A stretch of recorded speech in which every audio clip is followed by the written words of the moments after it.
احمق نے اپنے دل میں کہا ہے کہ کوئی خدا نہیں، وہ بگڑ گئے، انہوں نے نفرت انگیز کام کیے ہیں، کوئی نیکوکار نہیں۔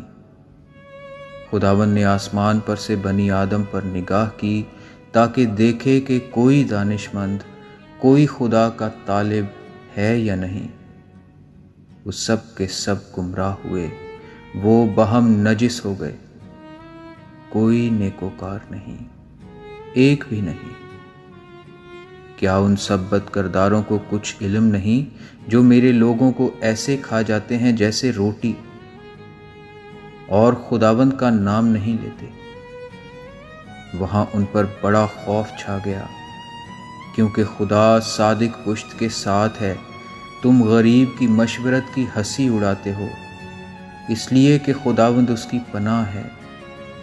کاش کہ اسرائیل کی نجات سیون میں سے ہوتی۔ جب خداوند اپنے لوگوں کو اسیری سے لوٹا لائے گا تو یعقوب خوش اور اسرائیل شادمان ہوگا۔